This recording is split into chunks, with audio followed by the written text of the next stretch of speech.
Je m'appelle Logan Pierce et, ce matin, en franchissant les portes de Redmond & Sons Construction, le grondement familier des machines et l'odeur de sueur m'accueillent comme de fidèles compagnons.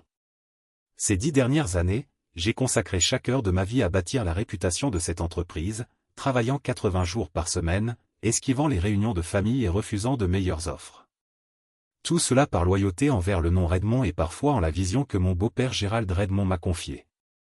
J'ai épousé Isla Redmond dès la sortie de l'université, convaincu qu'en rejoignant sa famille, je forgeais un lien basé sur le respect mutuel et un objectif commun.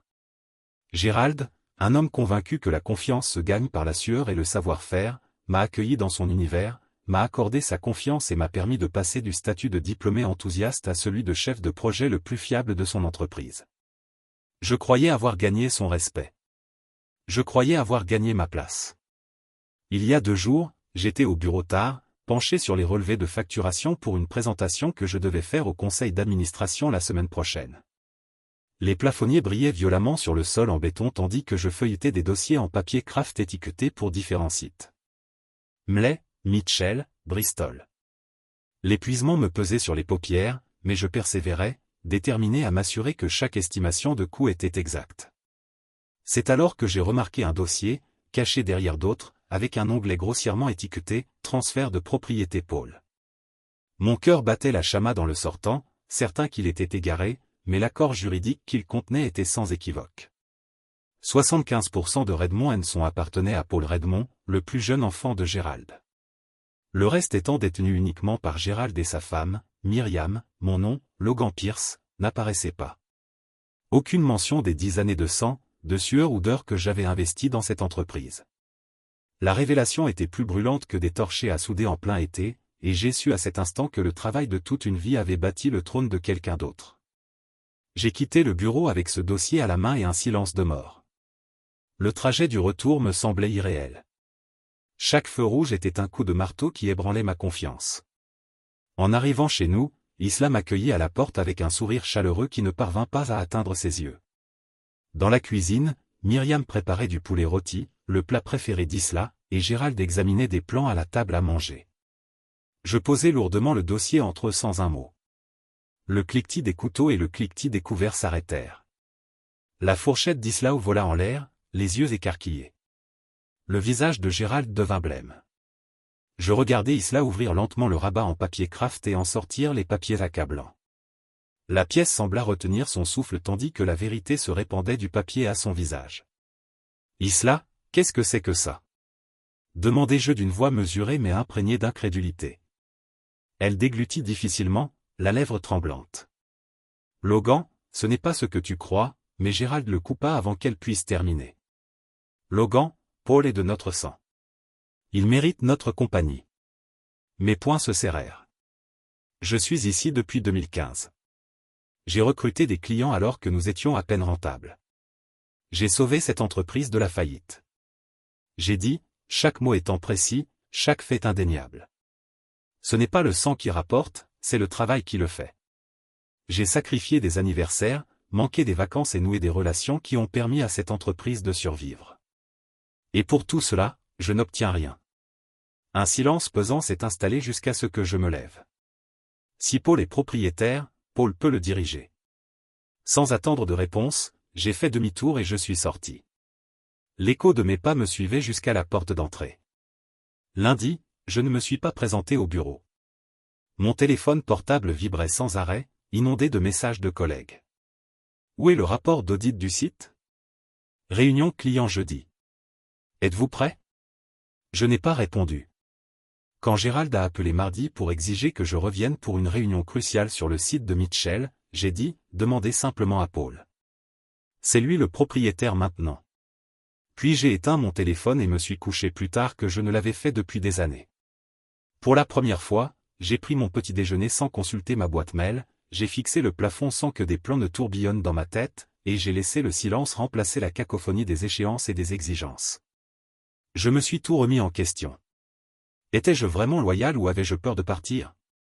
Mercredi, j'ai rencontré Jared Lowe, un ancien collègue qui avait quitté Redmond & Sons pour créer sa propre entreprise 5 ans auparavant. Jared m'a accueilli avec un sourire plus chaleureux que tous les accueils que j'avais reçus de la famille Redmond ces derniers mois. Logan, j'ai observé tout ce que tu as fait à Redmond. Tu as dirigé cette entreprise alors qu'il refusait de voir ta valeur. Viens me rejoindre, a-t-il dit, et ces mots m'ont frappé comme un coup de poing dont j'ignorais avoir besoin. Je l'ai écouté décrire le poste, directeur des opérations, un salaire supérieur à celui proposé par Gérald, des actions dans sa nouvelle entreprise et, surtout, le respect. Il a vu ce que j'avais construit. Ce soir-là, j'ai commencé à documenter chaque réussite que j'avais apportée à Redmond & Son, les principaux clients que j'avais convaincus de rester après 2019, les systèmes d'efficacité que j'avais mis en place en 2020 et qui m'ont permis de réduire les coûts de plusieurs millions, et les méthodes de négociation avec les fournisseurs l'année dernière pour réduire le gaspillage de matériaux. Pendant ce temps, Paul était occupé à animer des réunions créatives dans des brasseries locales, un fait que j'ai confirmé par des rumeurs dans le secteur. Ma lettre de démission prenait forme dans ma tête, avec effet immédiat, toutes les demandes de renseignements seraient redirigées vers Paul Redmond. Aucune amertume, que des faits. Le jeudi matin, j'ai remis la lettre à la réceptionniste, la voyant rougir en la lisant avant de la glisser sur le bureau de Gérald. Alors que je quittais Redmond & Sons pour la dernière fois, le soleil brillait intensément au-dessus du chantier. Un contraste cruel avec l'obscurité qui m'habitait. Vendredi, la nouvelle de mon départ est parvenue à Mlin Price, PDG de Priceworks Construction et principal client de Redmond. Il a appelé Gérald pour se plaindre de la mauvaise gestion de Paul et lui avouer qu'il m'aurait suivi n'importe où. J'ai appris cela par un bref texto de Jared. Les clients vous respectent, Logan, pas. Redmond et Son. Ce soir-là, Gérald s'est présenté à la porte de mon appartement. Qui vous a demandé, le visage blême de stress. Il a frappé à la porte jusqu'à ce que je le laisse entrer. Paul ne comprend rien au permis. Il a raté le devis de Bristol. Mlin menace de se retirer. J'ai besoin de vous, a-t-il imploré. Je me suis assise calmement au bord de mon canapé, les doigts croisés. Vous avez transmis l'œuvre de ma vie à votre fils. Il a la couronne.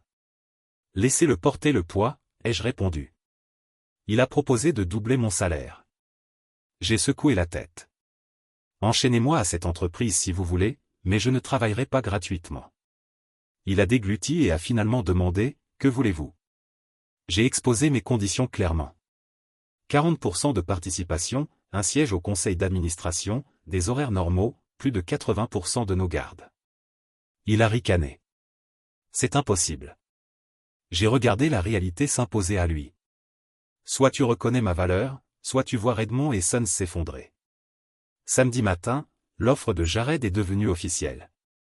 Les documents mentionnaient un salaire généreux, des responsabilités de direction et une participation au capital de l'entreprise. J'ai donné à Gérald 48 heures pour répondre à ma contre-offre, une participation de 35% dans Redmond & Son, le contrôle des opérations, un titre officiel et des limites définies. Dimanche soir, Eslao est venue frapper à ma porte, les larmes aux yeux. « Tu détruis cette famille » a-t-elle murmuré. J'ai secoué la tête.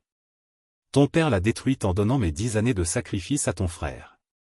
Je ne suis pas le cancer ici. » Elle n'a rien dit, car elle connaissait la vérité. Je n'étais pas le problème.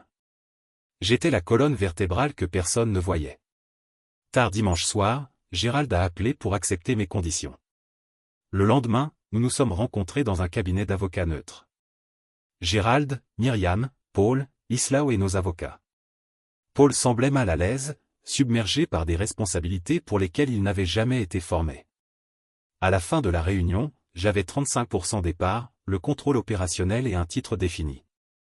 Redmond & Son serait codirigé. Paul s'occupait de la stratégie créative, moi de l'exécution. Enfin, l'entreprise avait une structure et j'étais en paix.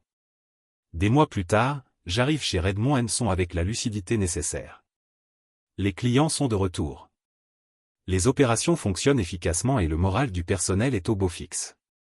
Paul et moi, partenaires improbables, cohabitons dans un respect mutuel. Un matin, autour d'un café, il a admis doucement, « Tu as bien fait de partir. » J'ai hoché la tête. Je n'avais pas besoin d'excuses. J'avais juste besoin de respect. Ce dimanche-là, au dîner de famille, Gérald a levé son verre et a félicité Logan pour nous avoir montré ce qu'est un véritable leadership. Ce n'était pas grand-chose, mais c'était suffisant, car j'avais enfin ma place à table et je ne travaillerai plus jamais gratuitement. Je suis resté assis à mon bureau tard dans la nuit. Le bourdonnement de la climatisation et la lueur de l'écran étaient mes seuls compagnons. Les rapports de chantier s'accumulaient, mais ce sont les écarts de facturation qui ont retenu mon attention. Des chiffres qui ne collaient pas. Des clients prétendument facturés 2 fois, voire pas du tout. J'avais l'habitude de réparer les erreurs des autres et d'être celui sur qui tout le monde s'appuyait quand les projets tournaient mal. Mais là, c'était différent. Un sentiment me démangeait. Le soupçon que quelqu'un prenait plus qu'il ne donnait. Mes doigts tambourinaient sur le bureau tandis que j'ouvrais un autre dossier. Celui-ci était plus épais que les autres. Son onglet portait la mention « Paul, transfert de propriété du label ». Un frisson me parcourut. Mes mains hésitaient une fraction de seconde. Un souffle me bloqua la gorge, puis je l'ouvris. À l'intérieur se trouvait un contrat juridique soigneusement dactylographié, des termes et des signatures qui me faisaient l'effet d'une lame dans les côtes. Je le lus une fois, puis 2, mes yeux scrutant les lignes comme pour les voir changer. 75% des travaux de construction de Redmond & Son seraient transférés à Paul Redmond, avec effet immédiat. Le reste resterait entre les mains de Gérald et Myriam Redmond. Il n'y était aucune mention de moi. Aucune reconnaissance pour les 10 années que j'avais passées à bâtir l'épine dorsale de cette entreprise. Aucune reconnaissance pour les clients que j'avais décrochés. Non merci pour les centaines de nuits manquées avec Islao. Tout ça parce que j'étais trop occupé à sauver le rêve de quelqu'un d'autre. C'était comme si j'avais été effacé, un fantôme dans un endroit où j'avais passé plus de temps que chez moi. Mes mains tremblaient en posant le document. Les néons au-dessus de ma tête clignotaient, projetant une lueur stérile qui ne faisait qu'accentuer la trahison. Je me sentais comme un imbécile, un pion dans un jeu auquel je ne savais même pas que je jouais. Gérald avait toujours dit que la confiance se gagnait, que le respect se donnait à ceux qui s'investissaient, qui suaient et saignaient pour la cause. Je le croyais. Chaque fois qu'il m'avait tapé dans le dos après un pitch réussi, chaque fois qu'il avait loué ma gestion du site Mitchell, chaque fois qu'il m'avait appelé « fils » lors d'un barbecue chez lui, je le croyais. Et maintenant, je voyais ce que c'était, un mensonge enveloppé dans un nom de famille. Je restais debout, la chaise à roulettes raclant durement le sol. Mes jambes étaient lourdes comme du plomb lorsque j'ai ramassé le dossier, ses bords tranchant contre ma paume. J'ai longé le couloir, passant devant des photos de visages souriants. Gérald devant une maison fraîchement construite. Islao avec son premier casque de chantier.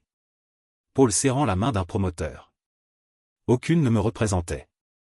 Je n'étais pas de la famille. J'étais la bête de somme. Ils ont filé jusqu'à la ligne d'arrivée. Je me suis arrêté devant la porte du bureau de Gérald, la vitre gravée de son nom et de son titre comme un trophée. La porte était verrouillée. Compris. Je n'étais pas censé voir ça. Je suis sorti dans l'air humide de la nuit. La ville était silencieuse, la ligne d'horizon luisait au loin comme une promesse que je n'avais jamais tenue. Mon camion était garé sur le parking, le même que j'avais acheté pour transporter du bois et du matériel, et soudain, il m'a semblé être une extension de ma prison. Je suis monté dedans, j'ai fermé la porte et je suis resté assis là, le dossier sur les genoux. J'ai repensé à toutes les fois où Isla m'avait préparé un déjeuner, me disant combien elle était fière. Combien de fois lui avais-je dit que je ne pouvais pas préparer le dîner parce que Gérald avait besoin de moi sur place? Combien d'anniversaires avais-je manqué?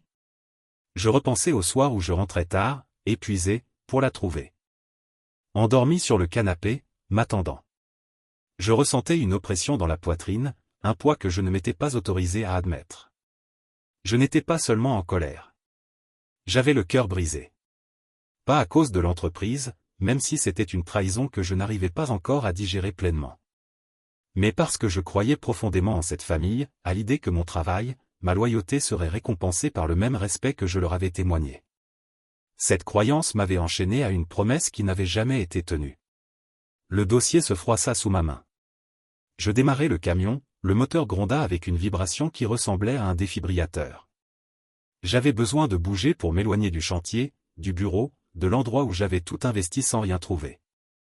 Je ne savais pas où j'allais, mais je savais que je ne pouvais pas rester.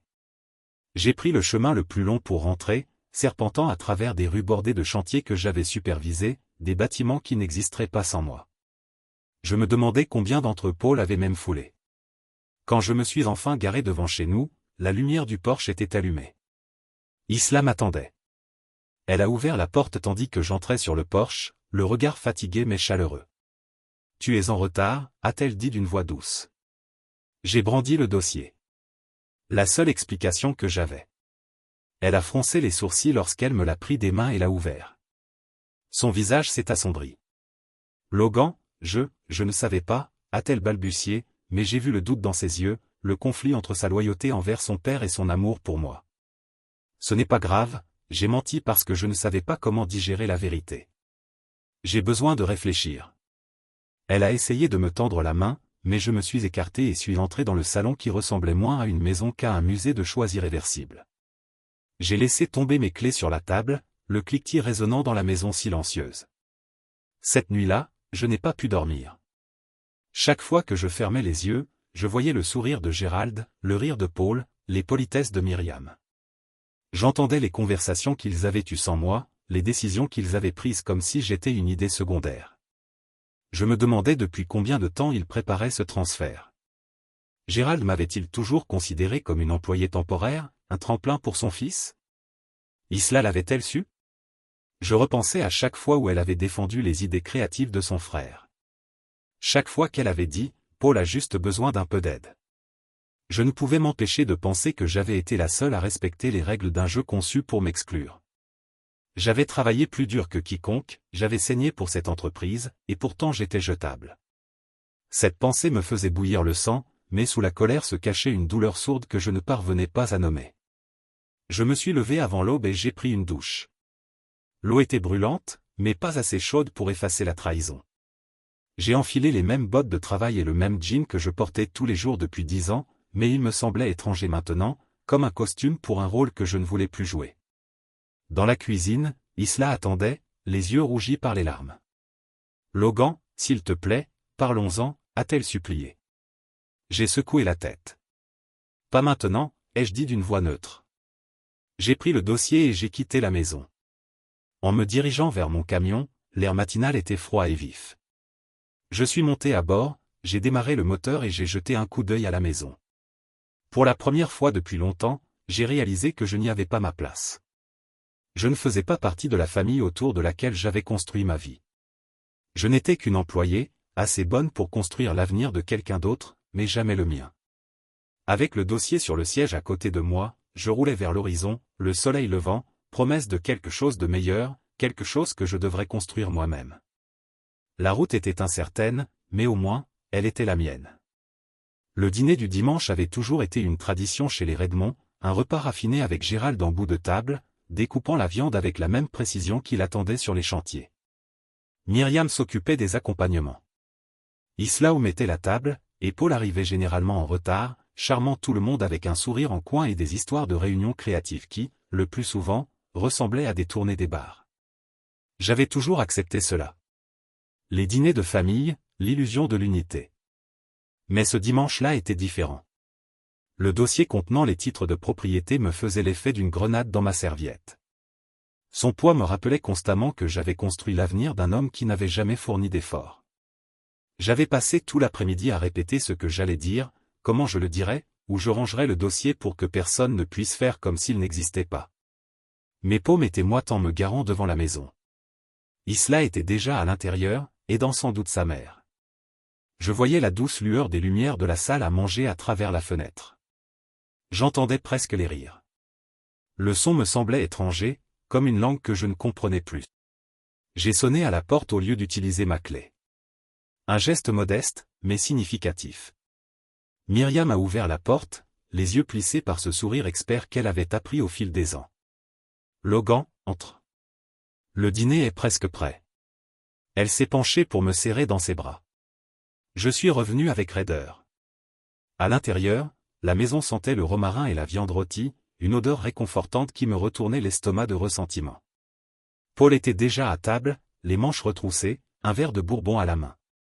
Il m'adressa ce sourire qui lui avait toujours semblé si facile, comme si la vie ne le frappait jamais trop fort. Logan, content que tu sois venu. On a de l'agneau ce soir. La recette spéciale de papa. Je ne répondis pas. Je posai simplement ma serviette à côté de ma chaise.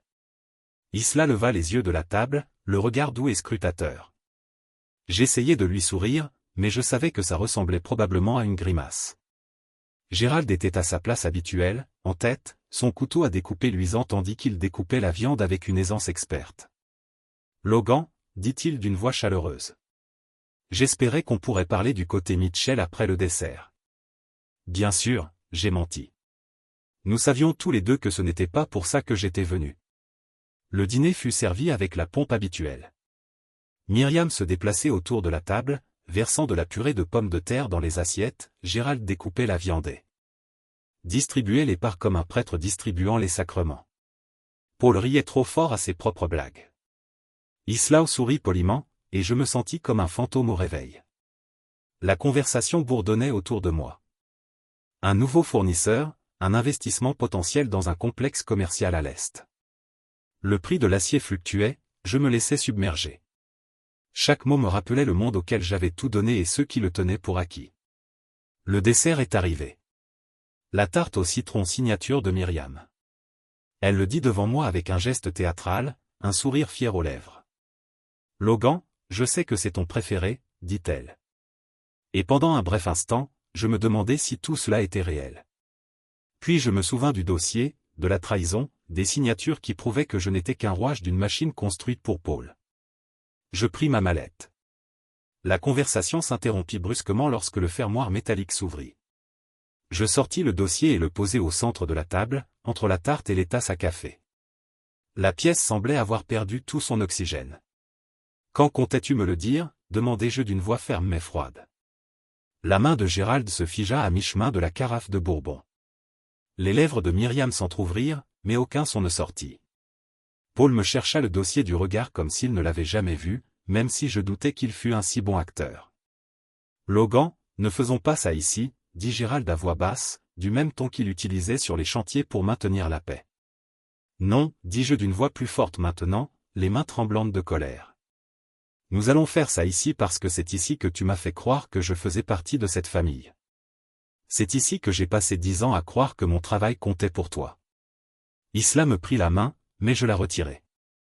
J'avais besoin de me débrouiller seul ce soir. Gérald s'éclaircit la gorge. « Ce n'est pas ce que ça paraît, » dit-il, mais ses mots firent l'effet d'une gifle. « Tu as tenu Paul en haleine, » dis-je en désignant le dossier. 75% le reste entre toi et Myriam. Rien pour moi. 10 ans de nos 70 semaines à attirer des clients impossibles à obtenir tout seul, à corriger des erreurs et à maintenir cet endroit en vie, et je n'ai même pas droit à une seule mention. C'est un Redmond de sang, dit Myriam d'une voix à peine plus forte qu'un murmure. Les mots m'ont frappé plus fort que prévu. Je travaille ici depuis plus longtemps qu'il ne tient un marteau, ai-je rétorqué. Paul a essayé de parler, mais je l'ai interrompu d'un regard. Il n'avait rien à dire que je voulais entendre. La table était silencieuse, à l'exception du tic-tac de l'horloge de la cuisine. J'avais l'impression qu'elle allait se serrer. J'ai regardé Isla, les yeux pleins de larmes qu'elle n'avait pas encore versées, et j'ai vu la vérité. Elle n'allait pas se battre pour moi. Peut-être qu'elle ne le pouvait pas. Peut-être qu'elle ne savait pas comment. Mais de toute façon, j'étais seul. Je me suis levé, la chaise raclant durement le carrelage. Si Paul est le propriétaire, ai-je dit, chaque mot étant un coup de poignard. Alors Paul peut le diriger. Je me suis retourné sans un regard et je suis sorti, le dossier toujours sur la table, une bombe qui continuerait de faire tic-tac bien après mon départ. Dehors, l'air de la nuit était froid contre ma peau, si vif qu'il me coupait la peau. Je me suis dirigé vers mon camion, chaque pas plus lourd que le précédent. Mon téléphone vibrait dans ma poche. Un message d'un chef de projet concernant le programme du lendemain. Je n'ai pas répondu. Je ne les connaissais plus. En démarrant le moteur, j'ai regardé la maison. Par la fenêtre, j'ai vu la famille dont je croyais faire partie, toujours assise autour de cette table, fixant le dossier comme s'il s'agissait d'un objet étranger. Peut-être que c'était le cas.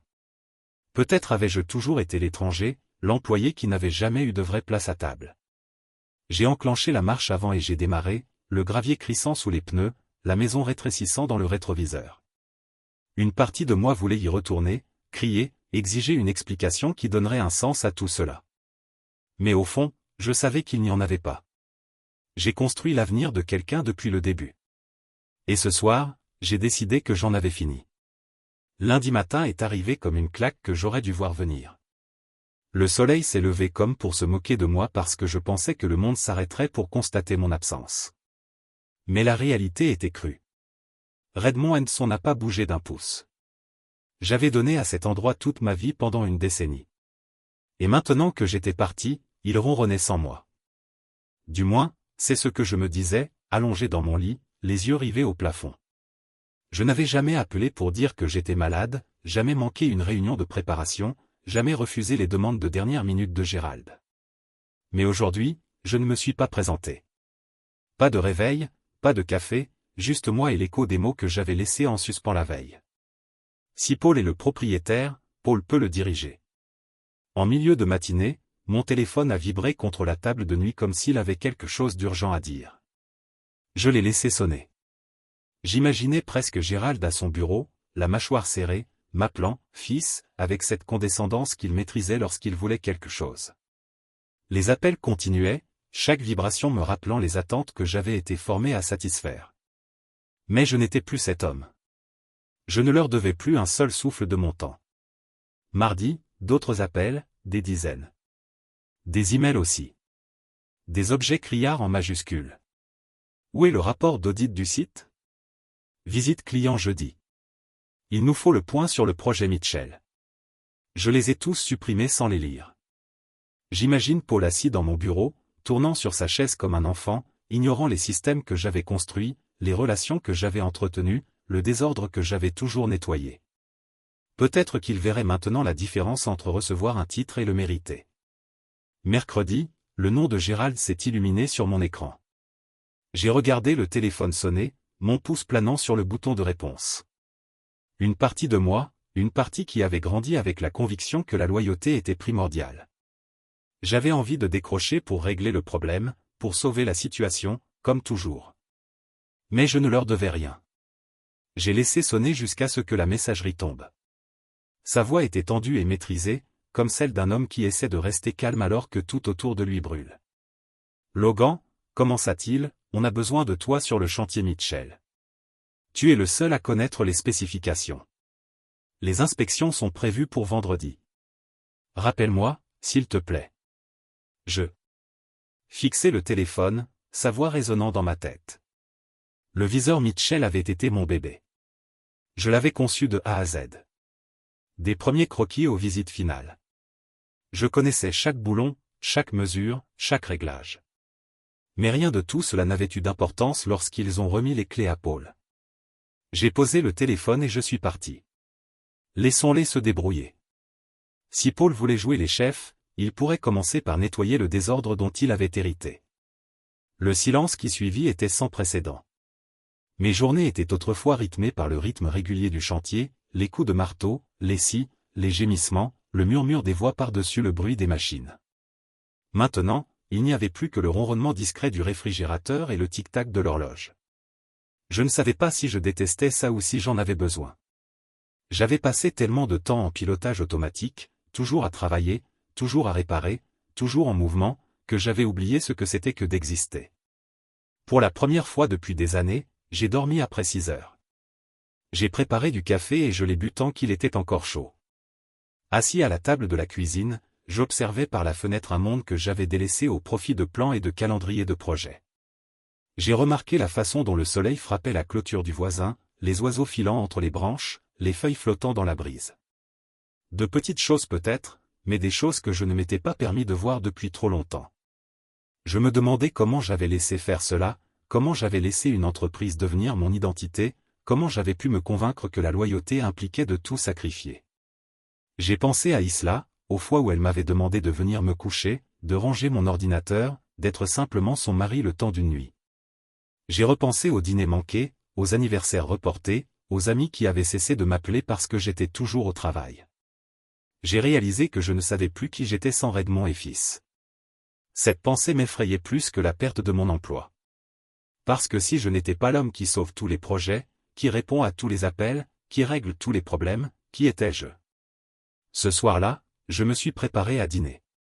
Quelque chose de simple, quelque chose que je serais généralement trop fatigué pour faire. Je me suis mis devant la cuisinière, à remuer une casserole de pâtes, et j'ai laissé la vapeur monter et embuer mes lunettes. Ça faisait du bien de faire quelque chose pour moi, même si c'était petit. J'ai mangé à table plutôt qu'au comptoir. Je me suis même laissé aller à en profiter. J'ai fait la vaisselle lentement, une par une, et quand j'ai fini, je me suis appuyé contre l'évier et j'ai regardé la cuisine comme je ne l'avais jamais vue auparavant. C'était mon espace, ma maison. Pas un bureau annexe, ni une salle de réunion, ni la table de Gérald. À moi. Ce soir-là, je me suis assis sur le canapé et j'ai feuilleté de vieux carnets, des plans griffonnés, des plans à moitié finis, des idées que j'avais depuis des années, mais que je n'avais jamais concrétisées, trop occupé à être l'homme dont Redmond Henson avait besoin. J'ai senti une étincelle dans ma poitrine, faible mais chaleureuse. Peut-être que je pouvais être plus que celui qui nettoie les bêtises des autres. Peut-être que je pouvais construire quelque chose pour moi-même. Le jeudi matin, je me suis réveillé sans consulter mon téléphone. J'ai fait du café, ouvert mon ordinateur portable et commencé à dresser une liste. Des choses que j'avais apprises, des choses que j'avais construites, des choses que je voulais. Je ne savais pas ce qui en résulterait, mais pour la première fois depuis longtemps, j'avais l'impression de vivre pour moi. Plus tard dans l'après-midi, alors que le soleil disparaissait à l'horizon, je me suis retrouvé sur ma véranda à regarder le monde continuer sans moi. C'était étrange, comme sortir d'un film pour lequel j'avais été choisi, mais dont je n'avais jamais voulu le rôle principal. Je pensais à Gérald et Paul se démenant pour combler les trous que j'avais laissés derrière moi. Je pensais aux clients qui appelleraient pour exiger des réponses. Je me demandais s'ils comprendraient la différence entre l'homme qui maintenait l'entreprise à flot et le garçon à qui on avait confié les clés. Et pour la première fois, j'ai ressenti comme une sorte de liberté. Une petite voix intérieure m'a posé la question que j'avais eu trop peur d'envisager pendant 10 ans. Était-ce vraiment la loyauté qui me retenait à Redmond & Sons, ou la peur de partir? Je suis resté là jusqu'à ce que les lampadaires s'allument, une douce lueur dans l'obscurité. Mon téléphone est resté à l'intérieur, silencieux, ignoré. Et dans ce silence, je me suis fait une promesse, je n'aurai plus jamais peur de partir. J'étais debout avant le lever du soleil, l'esprit agité, cette anxiété qui l'animait toujours lorsqu'un nouveau projet se formait. Ma démission me trottait dans la tête depuis des semaines, mais le dossier l'avait rendu impossible à ignorer. Il était temps d'agir, mais non sans stratégie. Je connaissais suffisamment Gérald pour savoir qu'un seul geste pouvait faire s'écrouler le château de cartes qu'il avait bâti. J'ai donc passé la matinée à organiser mes pensées, à passer en revue chaque client que j'avais recruté, chaque système que j'avais créé, chaque initiative de réduction des coûts qui avait permis à Redmond & Son de survivre pendant que Paul jouait au directeur artistique. Je n'allais pas partir sans faire de bruit. Je voulais m'assurer qu'en quittant cette porte, il ressentirait la perte dans tous les domaines de l'entreprise. J'ai appelé Jared Lowe. Il avait été chef de projet avec moi des années auparavant. Intelligent, honnête, l'une des rares personnes à ne jamais m'avoir traité comme un étranger dans l'entreprise familiale. Il avait quitté Redmond & Son après un conflit avec Gérald au sujet des protocoles de sécurité, mais il avait retombé sur ses pieds et avait créé sa propre entreprise de construction qui faisait déjà des vagues dans le secteur. Jared a répondu à la première sonnerie. Logan, a-t-il dit d'une voix chaleureuse, emplie de ce côté décontracté et confiant, toujours respecté. J'ai entendu dire que tu avais fait des vagues au dîner l'autre soir. J'ai laissé échapper un petit rire, plus amer qu'amusé. On pourrait dire que s'arrêter au-dessus de sa tête, c'est comme si Gérald voulait désespérément me garder dans le coup. J'ai besoin d'une porte de sortie. Viens me rejoindre, a dit Jared sans hésiter. J'observe ton travail depuis des années. C'est grâce à toi que Redmond est devenu rentable après 2019. C'est grâce à toi que la moitié de leurs clients sont restés. Je serais chanceux de t'avoir dans mon équipe. Ces mots ont été plus percutants que je ne l'aurais cru. Ce n'était pas seulement une bouée de sauvetage. C'était la première reconnaissance honnête de ma valeur que j'entendais depuis des années. Je dois faire les choses bien, ai-je dit. Pas de pont coupé, mais pas de détails non plus.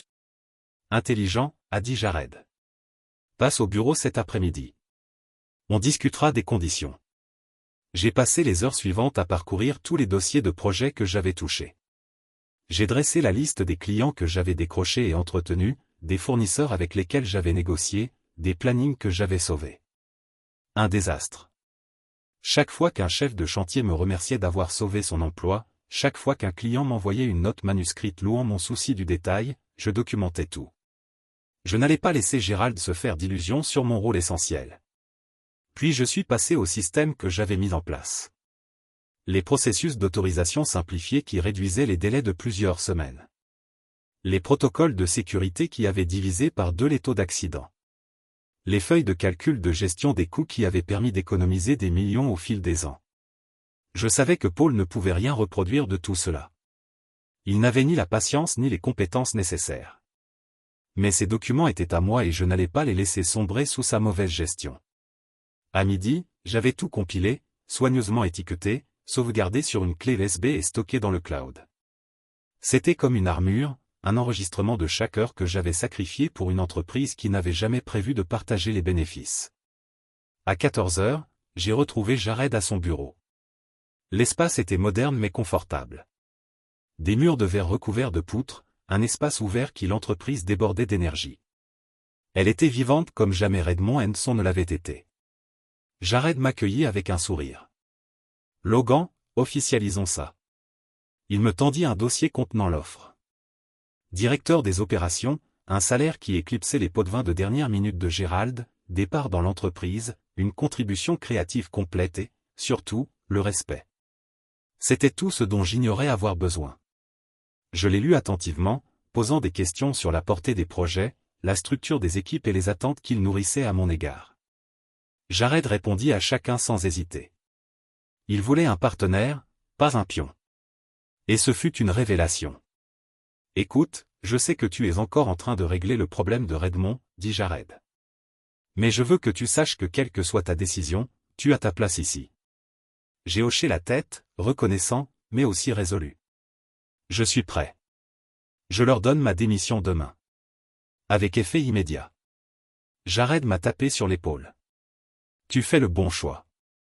En rentrant chez moi, le poids dans ma poitrine a commencé à se relâcher, comme si une chaîne s'était levée.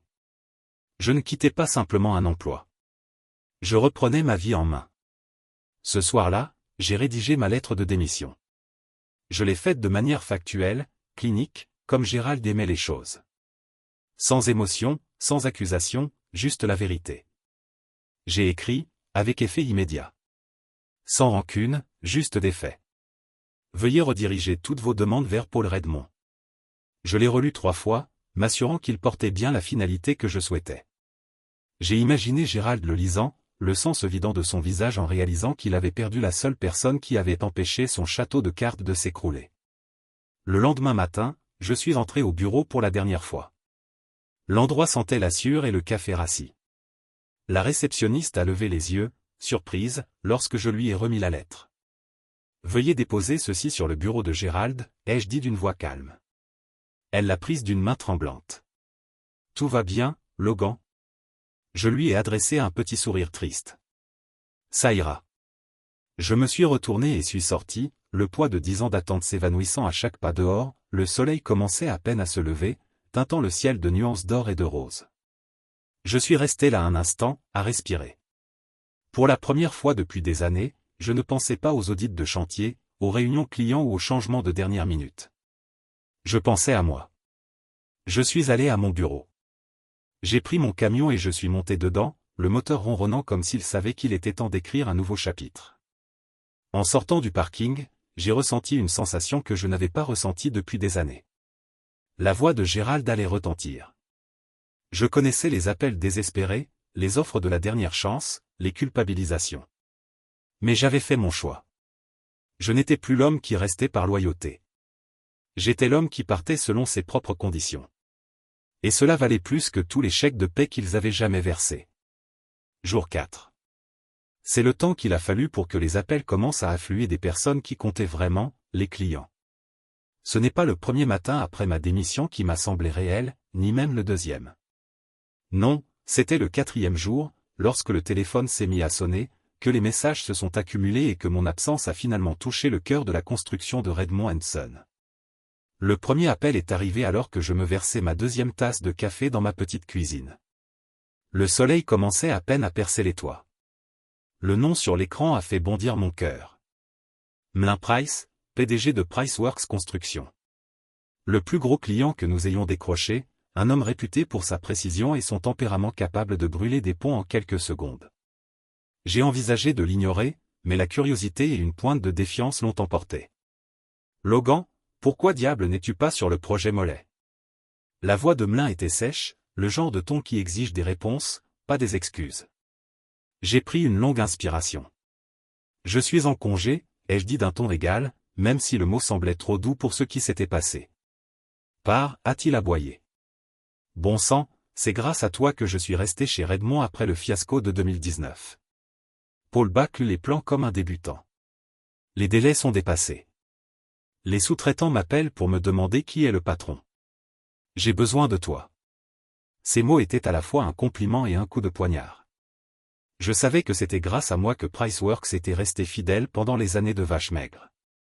C'était grâce à moi qu'ils avaient prolongé leur contrat avec nous après l'échec de ce gros contrat d'entrepôt. Et maintenant, c'était moi qui. Je les ai laissés seuls avec Paul. Je suis désolé, Mlin, dis-je d'une voix basse mais ferme. Je ne suis plus à Redmond. Tu devras parler à leur nouveau propriétaire. Un silence, une expiration. Brusque. Logan, écoute-moi. Je me fiche de savoir à qui appartient la paperasse. Je te fais confiance. J'ai besoin de toi. Si tu vas ailleurs, appelle-moi d'abord. Je fixais le sol, une boule se formant dans ma poitrine. Toutes ces années, toutes ces nuits à m'assurer que Priceworks était satisfait, que leurs spécifications étaient respectées, que leur argent était bien dépensé. Ce n'était pas pour Redmond & Son. C'était pour moi. À la fin de l'appel, je me suis adossé à mon fauteuil et j'ai fermé les yeux. J'entendais encore la voix de Mlin. Je préfère te parler. Les mots étaient lourds de sens, une vérité que j'avais refusé d'affronter trop longtemps. Ils ne respectaient pas Redmond & Son. Ils me respectaient. Cette prise de conscience fut un coup dur. C'était moi qui avais réparé chaque fuite, gestion de chaque crise, équilibrage de chaque budget. Paul était peut-être le fils de Gérald, mais j'étais celui que les clients appelaient au cœur de la nuit lorsque les lumières du chantier s'éteignaient ou que les fondations se fissuraient. J'étais celui qui avait tout réparé. Et maintenant, j'étais le nom qu'il suivrait. À midi, 3 autres appels arrivèrent. Un promoteur de Bristol Park, affolé par les permis. Un fournisseur de Halden Concrete inquiet que Paul n'ait pas signé la nouvelle commande. Un architecte avec qui je travaillais depuis des années, qui demandait pourquoi les révisions de conception étaient en retard. Chaque appel confirmait ce que je savais déjà. Sans moi, Redmond & Son n'était plus que l'ombre d'elle-même. Assis à ma table de cuisine, un bloc-notes jaune à la main, je commençais à noter chaque client que j'avais personnellement recruté. J'énumérais les projets que j'avais supervisés. Ceux qui avaient été terminés dans les délais et en dessous du budget, ceux qui avaient généré des bénéfices alors que tout le monde pensait qu'ils allaient échouer. La liste était longue, plus longue que je ne l'aurais cru. Et chaque nom était associé à un souvenir. Mais j'étais surpris d'avoir résolu ce problème de livraison d'acier en un temps record. Le sourire de Miranda King lorsque son hôtel-boutique a été inférieur de 400 000 $ au budget. La façon dont Gérald m'avait serré la main en disant « C'est grâce à vous que cette entreprise tient encore ». Sauf que maintenant, plus rien de tout cela ne comptait pour lui. Il avait tout confié à Paul sans même me parler.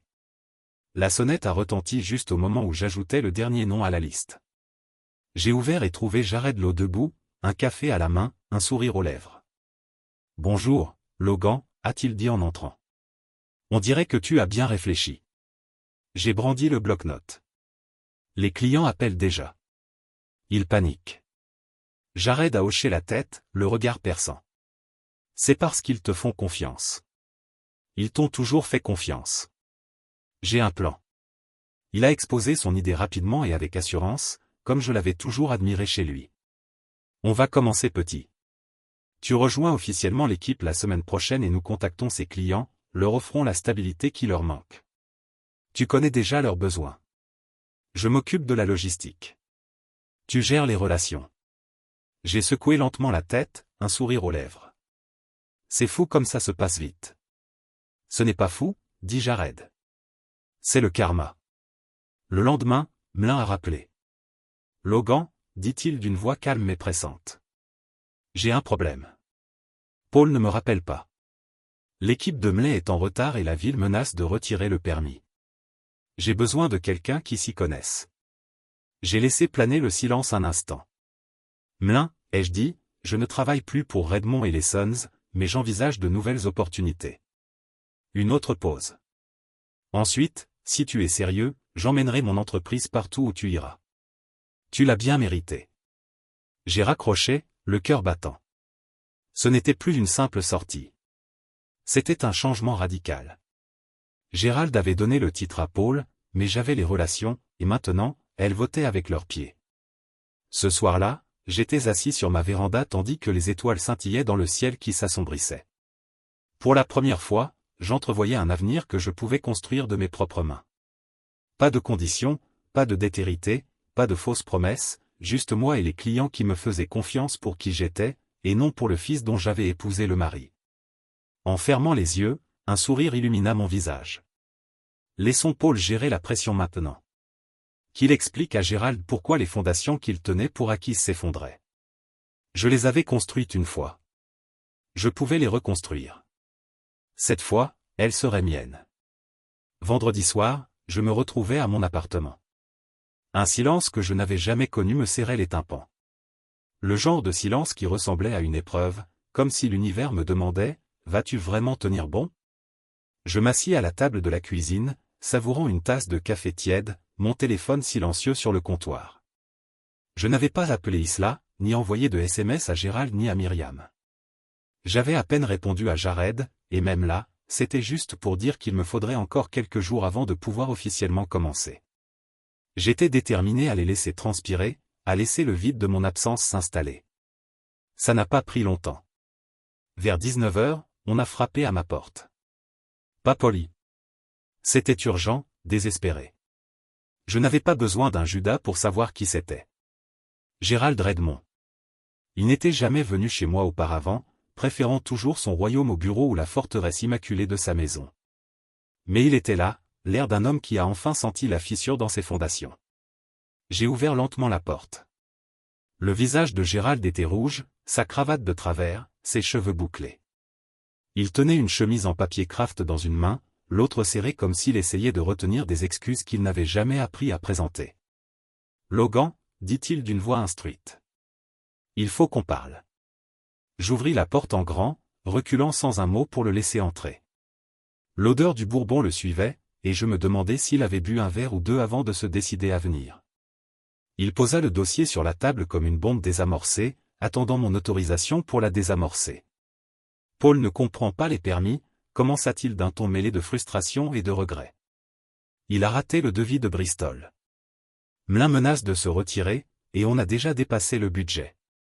Je l'observais comme un étranger, comme si je le découvrais pour la première fois. C'était le même homme qui avait souri quand j'avais sauvé le projet Mitchell du désastre.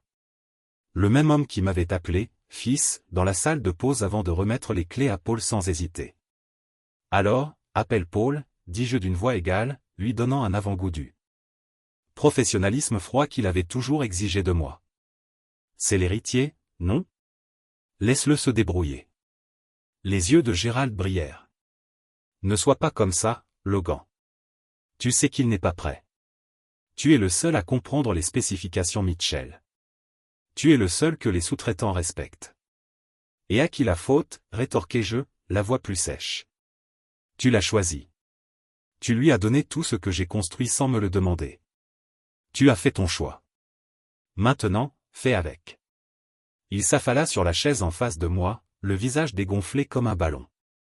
Je double ton salaire, dit-il comme si c'était la solution miracle pour tout faire disparaître. Fais comme si de rien n'était, Logan. Je vais m'en occuper. On a besoin de toi. J'éclatai d'un rire froid et sans humour. Trop tard, dis-je. Tu aurais dû y penser avant de signer les papiers de propriété. Tu m'as rendu invisible.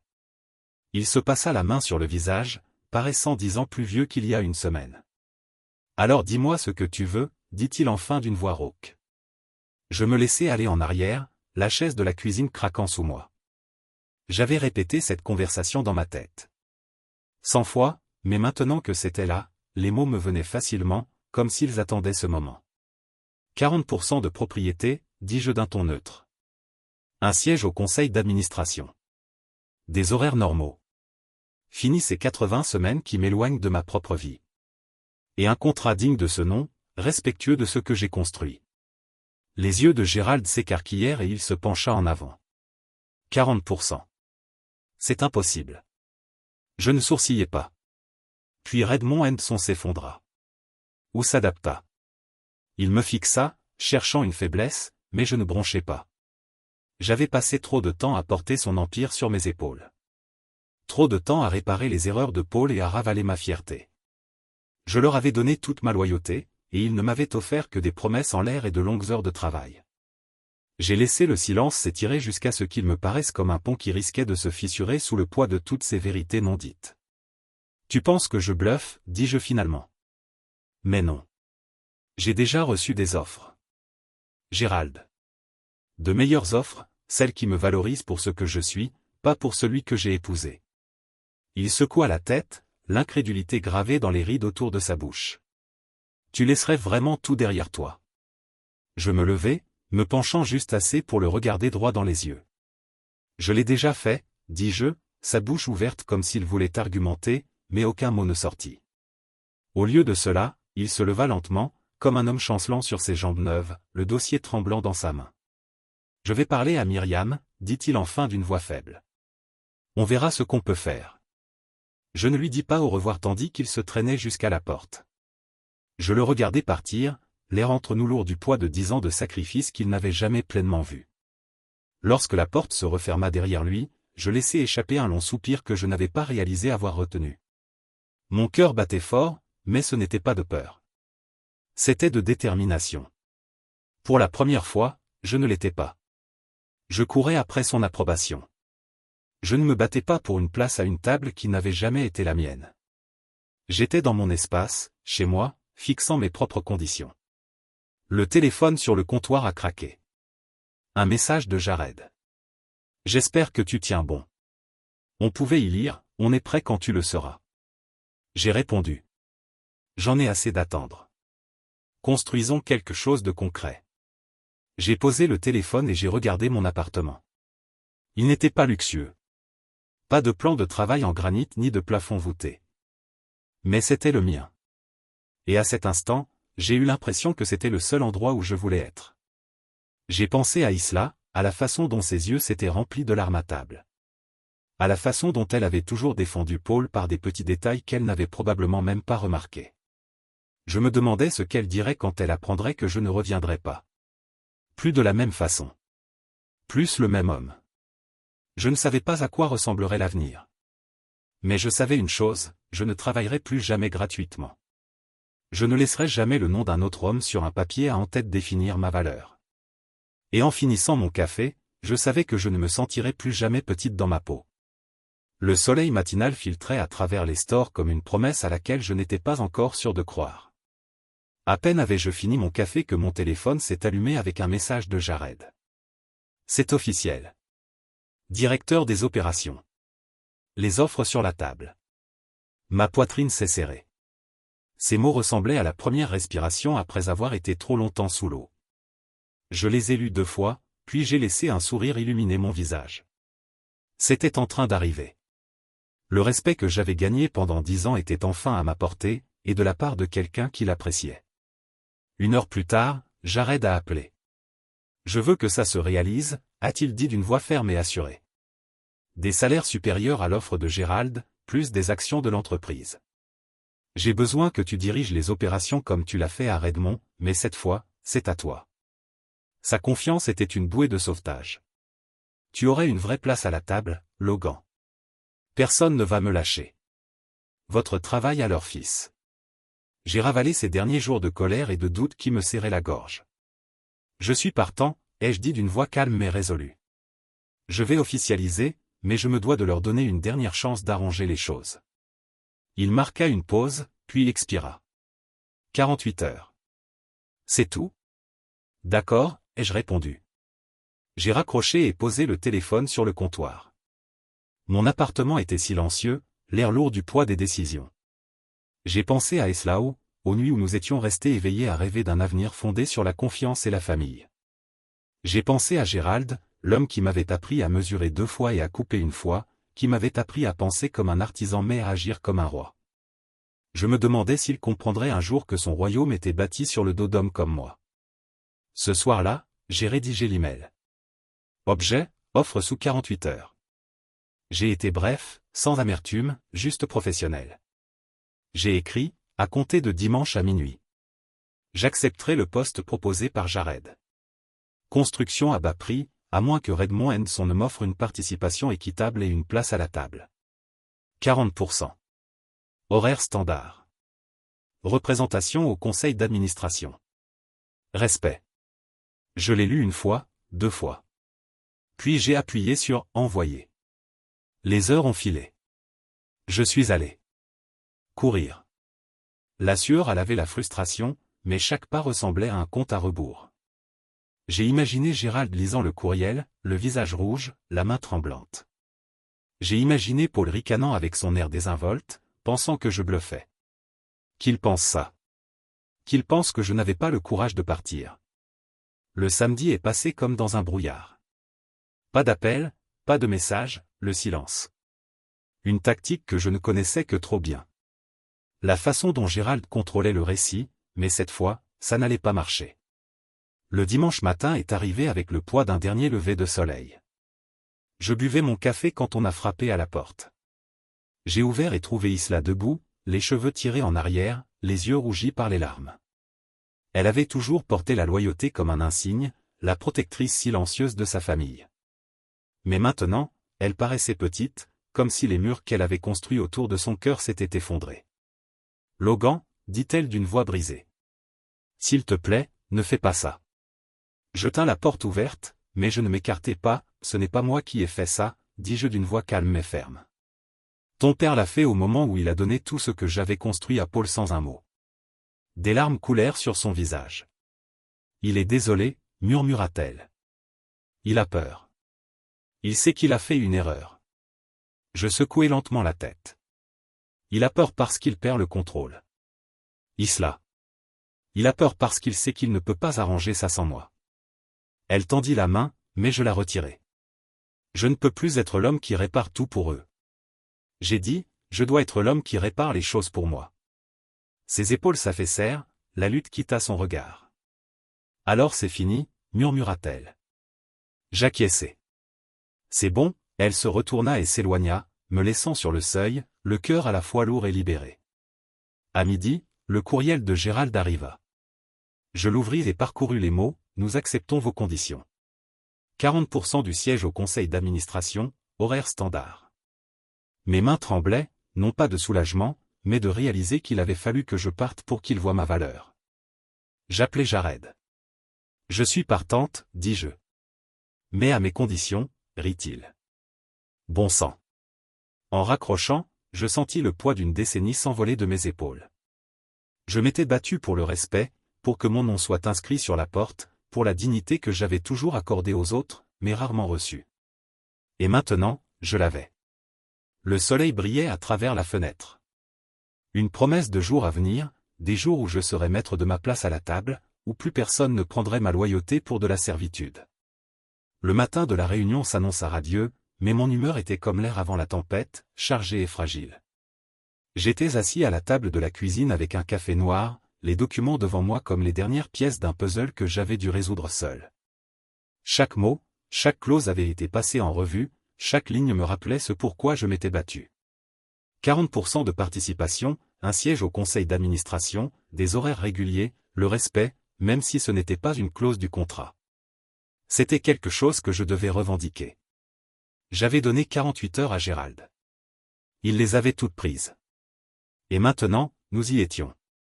Lorsque j'arrivai dans la salle de réunion neutre, une petite salle de conférence moderne du centre-ville, mon estomac se noua. Gérald était déjà là, son costume impeccable comme toujours, même si les rides de son visage semblaient plus profondes que dans mes souvenirs. Myriam était assise à côté de lui, les mains jointes, les lèvres pincées. Paul, comme prévu, était affalé sur sa chaise, les yeux naviguant entre son téléphone et la porte comme un enfant attendant que la sonnette sonne. Isla était assise à côté de Paul, le regard baissé, comme si elle ne parvenait pas à décider de quel côté de la table elle se trouvait. Je suis rentré, mon avocat à mes côtés, ce qui a serré la mâchoire de Gérald. J'avais appris à mes dépens que les mots étaient faciles à déformer, mais signé sur une page signifiait rendre des comptes. Logan, a dit Gérald d'une voix tendue mais polie. Finissons. Je me suis assis en face de lui, j'ai posé mon dossier sur la table et j'ai croisé son regard. Voici mes conditions, ai-je dit en faisant glisser le document. Elles sont non négociables. Les lèvres de Gérald se sont contractées, un muscle de sa mâchoire tressaillant à la lecture. 40%, a-t-il marmonné comme si ce chiffre était empoisonné. Un siège au conseil d'administration. Des horaires standards, ai-je ajouté. Fini les 70 semaines. J'ai gagné ma place et je ne la cède pas, Paul s'est déplacé, mal à l'aise. Il était pâle, sans son habituel sourire suffisant. On l'avait jeté dans un boulot qu'il ne pouvait pas gérer, et nous le savions tous les deux. Gérald lui a jeté un coup d'œil, puis à Myriam, puis à moi. Et si je dis non, demanda-t-il, bien que sa voix manquât de mordant. Alors je m'en vais, dis-je d'une voix plate et posée. Et tes plus gros clients m'accompagnent.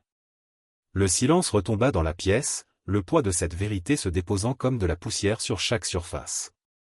Même Paul savait ce que cela signifiait. J'avais passé une décennie à construire des relations dont Redmond et fils dépendaient désormais comme de l'air. Sans moi, il suffoquerait. Gérald soupira en se massant les tempes comme s'il pouvait effacer la réalité. On a bâti un héritage ici, Logan. Il essaya, mais les mots sonnèrent aussi creux qu'un chantier abandonné. Je secouai la tête. On bâtit un héritage sur le dos de gens comme moi, dis-je d'un ton ferme mais égal. Et j'en ai assez de porter le fardeau gratuitement. Les yeux de Myriam brillèrent, mais elle ne dit rien. Isla tendit la main à Paul, mais il se retira, le regard fixé sur la table. Mon avocat s'éclaircit la gorge et fit glisser la version finale de l'accord sur la table. Nous sommes prêts à signer, dit-il. Gérald le fixa comme si cela allait le mordre. Puis il prit le stylo, sa main tremblant juste assez pour attirer mon regard. Ce n'est pas comme ça que je voulais que les choses se passent, murmura-t-il en signant. Je pris le stylo et signai sans hésiter. L'encre semblait définitive, une ligne entre l'homme que j'avais été et celui que je choisissais de devenir. Mon avocat rassembla les documents et me fit un signe de tête. Félicitations, dit-il doucement. Je me suis reculé, expirant un souffle que je n'avais pas réalisé avoir retenu. Paul releva enfin les yeux, le visage pâle. Et maintenant, demanda-t-il d'une voix faible. Maintenant, dis-je en me tournant vers lui avec un calme qui me surprit. Maintenant, tu restes dans la stratégie créative, là où tu dois être. Je gère l'exécution. Nous partageons les responsabilités, mais je ne réparerai plus tes erreurs. Il hocha la tête, mais le soulagement était évident dans ses yeux. Il n'avait jamais voulu ce poids, seulement le titre. Gérald se déplaça, son visage mêlant défaite et respect réticent. Tu resteras, demanda-t-il presque comme une assiette. Je soutins son regard et ressentis une étrange pitié. Je resterai, dis-je. Mais seulement parce que je l'ai mérité. Cette entreprise a besoin d'un leader, pas d'une figure de proue. La réunion se termina par une poignée de main. Je ne revins pas. En sortant, Isla me prit le bras, les yeux brillants. Logan, murmura-t-elle d'une voix pâteuse. Je suis fier de toi. J'espère que tu le sais. Je marquai une pause, le poids de toutes ces années entre nous pesant sur moi. Merci, dis-je doucement. Mais il est temps que je sois fier de moi aussi. Dehors, l'air était différent. Pur, vif, comme si j'étais enfin entré dans un monde où j'assumais mes choix. Mon téléphone vibra. Un message de Jared. Bienvenue dans le prochain chapitre. Je souris en remettant le téléphone dans ma poche. Pour la première fois en 10 ans, j'avais l'impression de ne pas faire partie du plan de quelqu'un d'autre. Je construisais le mien. Et quoi qu'il advienne, une chose était sûre, j'avais gagné ma place à la table. Les mois qui suivirent me donnèrent l'impression d'entrer dans un monde qui m'attendait depuis toujours, juste derrière la porte de mon bureau que j'avais fermée derrière moi à Redmond & Sons. Je suis entré dans le bâtiment ce premier lundi matin la tête haute, une nouvelle plaque m'attendant sur la table de la salle de conférence, une plaque qui portait enfin le poids de tout ce que j'avais construit. Logan Pierce, directeur de opération. Le personnel a interrompu ses conversations à mon passage, les yeux écarquillés par des questions que personne n'osait poser à voix haute. J'ai lu l'incertitude dans le regard de Paul, qui essayait de sourire et de faire comme si l'arrangement ne le dérangeait pas. Mais en vérité, c'était le cas, et c'était normal. J'avais mérité chaque centimètre carré de mon terrain. Ma première action a été de convoquer une réunion du personnel. Je me suis placé au premier rang de la salle, le soleil filtrant à travers les hautes fenêtres, baignant l'ensemble d'une lumière vive qui me semblait appropriée. Paul se tenait au fond, les mains enfoncées dans les poches, se balançant d'un pied sur l'autre comme un enfant en colle. Je soutenais chaque regard droit dans les yeux, laissant transparaître la fermeté de mon regard. À partir d'aujourd'hui, ma voix portait l'autorité qu'il ne m'avait jamais accordée auparavant, mais que j'avais toujours eue. Nous restructurons le fonctionnement de cette entreprise. Je superviserai toutes les opérations du site, y compris la gestion de projets, les relations clients et la formation du personnel. Paul se concentrera sur la stratégie créative, le marketing et la sensibilisation communautaire. Un murmure parcourut la salle. J'ai vu quelques têtes. Ils hochèrent la tête, le soulagement se lisant sur leurs visages. Ils avaient tous vu le chaos qui avait suivi lorsque Paul avait tenté de me remplacer. Je marquai une pause, leur laissant le temps d'assimiler le changement. Redmond & Son a toujours été une entreprise familiale, poursuivis-je. Mais aujourd'hui, nous bâtissons une entreprise professionnelle, respectueuse de l'expérience, du dévouement et des résultats. Cela commence par la responsabilisation et une chaîne de commandement claire. Paul s'agita, mal à l'aise, mais il ne dit rien. Il savait qu'il avait perdu ce droit en laissant l'entreprise lui filer entre les doigts. Gérald n'était pas dans la pièce. Il s'était retiré dans son bureau, me laissant nettoyer le désordre comme je l'avais toujours fait. Mais c'était bien. Il avait eu sa chance de diriger. Maintenant, c'était mon tour. Après la réunion, j'ai arpenté les couloirs comme un homme enfin rentré chez lui. Chaque bureau, chaque plan du site, chaque regard nerveux du personnel. Tout cela constituait les pièces d'un puzzle que j'assemble depuis une décennie. Je m'arrêtais au dossier de Mlin Price, feuilletant les notes et les révisions de contrats que j'avais apportées au fil des ans. Des années. Sans moi, le projet Molly aurait échoué. Et c'était la vérité que Gérald et Paul n'avaient jamais voulu affronter. Cet après-midi-là, Paul a frappé à la porte de mon bureau. Il se tenait sur le seuil, les mains dans les poches, les épaules voûtées. « Dis-moi » dit-il d'une voix faible. « Tu as une minute ?» Je lui fis signe d'entrer. Il s'assit en face de moi, les yeux baissés. Pendant un instant, j'ai vu le gamin qu'il avait été, plein de charme. Certes, mais aussi accablé par le poids des attentes qu'il n'avait pas méritées. « Tu as bien fait de partir » dit-il d'une voix à peine plus forte qu'un murmure. Je n'étais pas prête. Je ne pense pas que je le serai un jour pour tout ça. J'ai hoché la tête, laissant le silence s'éterniser. Alors sois honnête sur ce que tu peux gérer, ai-je dit. Et laisse-moi m'occuper du reste. Il a hoché la tête, une lueur de soulagement passant sur son visage. Merci, a-t-il dit d'une voix tremblante. Je l'ai regardé partir et, pour la première fois, je n'ai ressenti ni colère ni ressentiment, juste une compréhension silencieuse que parfois la couronne va à celui qui fait le travail, pas à celui qui est né pour la porter. Le dîner du dimanche est revenu, mais cette fois, c'était différent. Gérald était assis en bout de table, la posture un peu affaissée, le regard las tandis qu'il me regardait découper le rôti. Myriam a maintenu la conversation polie, posant des questions sur le travail d'Isla, la nouvelle clôture des voisins, tout sauf le sujet tabou. Isla était assise à côté de moi, la main sur mon bras, le regard chaleureux et fixe. À mi-chemin du dîner, Gérald a levé son verre. Sa voix s'est brisée lorsqu'il a dit à Logan de nous avoir montré ce qu'était le leadership. On dirait vraiment. Le silence se fit à la table, chacun attendant ma réaction. Je croisai son regard, un calme profond dans la poitrine. J'acquiesçai une fois, acceptant ses paroles sans les laisser me définir. Je n'avais plus besoin de son approbation. J'avais la mienne. Après le dîner, je restai à la fenêtre, regardant le jardin se fondre dans la pénombre. Isla me rejoignit, ses bras s'enroulant autour de ma taille. « Tu as réussi » murmura-t-elle. Je m'appuyai contre son contact. « Il le fallait » dis-je. « Pour moi, pour tous ceux qui se sentaient invisibles. » Elle sourit, les larmes aux yeux. « Je suis fier de toi. » Je me tournai vers elle, le cœur rempli d'une émotion que je n'avais pas ressentie depuis des années. Je suis fier de moi aussi. Dehors, le monde continuait son cours. Les voitures passaient, les chiens aboyaient, les lumières vacillaient chez les voisins. Mais à l'intérieur, je ressentais une part de moi que je n'avais jamais connue auparavant. La certitude d'avoir mérité ma place à cette table, d'avoir taillé ma place à force de sueur et de sacrifice. Et je m'en promis une chose. Je ne travaillerai plus jamais gratuitement.